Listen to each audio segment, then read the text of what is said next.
지난 10년간 우리 사회에서 무너진 것이 많은데 가장 심하게 참담하게 좀 무너진 부분이 우리 그 방송, 특히 공영방송 쪽이 아닌가 싶습니다. 지난 정권에서 이 방송을 어떤 정권의 목적에 따라서 장악하기 위해서 많은 무리한 일들이 있었습니다. 이제는 방송을 정권이 장악하려는 그런 일이 다시는 되풀이 되지 않아야 할 것 같습니다. 자, 지금 들으신 것은 어제 문재인 대통령이 이효성 신임 방통위원장에게 임명장을 수여하면서 공영방송에 대해서 한 얘기입니다.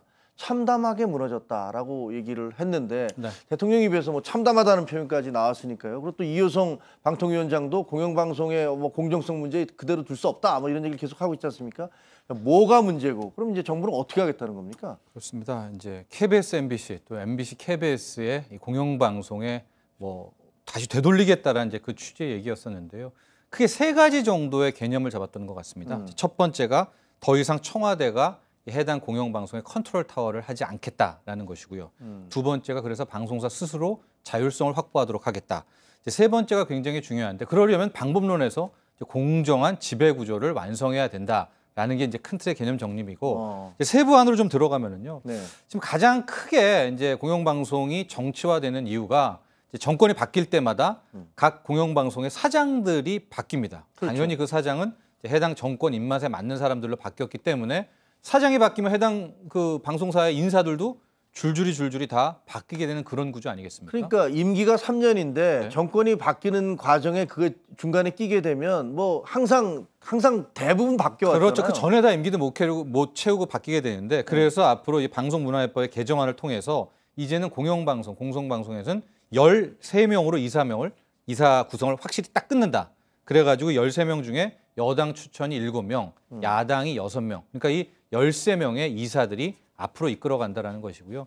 이 중에서 이제 사장 선정이 가장 중요한데 사장 같은 경우에는 이사의 3분의 2가 동의를 통한 특별 결의를 통해서 사장을 선정하도록 한다. 만약에 13명의 여 7명, 야 6명의 3분의 2로 되는 사장이라면 신익이 상당히 공정성이 보장되는 거 아니겠습니까? 이런 것들을 아예 실질적으로 행동에 옮기겠다는 내용이 오고 갔습니다.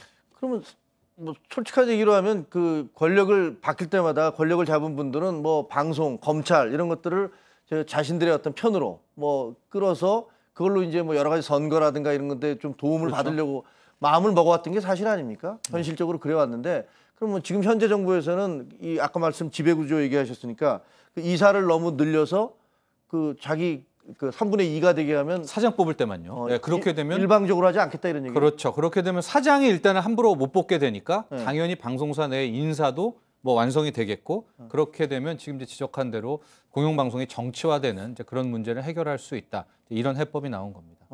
그렇군요. 자, 그런데 어제 문재인 대통령의 공영방송 정상화 발언에 대해서 보수 야당들은 반발하고 있는데 한번 들어보시죠. 어제 대통령께서 정권이 방송을 장악하려는 일이 되풀이돼서는 안 된다고 언급했습니다. 참 기가 막히고 어이가 없는 일입니다. 노골적인 정권 편파 방송을 만들었던 게 문재인 대통령이 그리도 떠받들었던 정권 아니었습니까? 사돈남발한다는 표현이 있습니다만은 방송의 독립성, 중립성은 노무현 참여정부 때 가장 크게 무너졌습니다.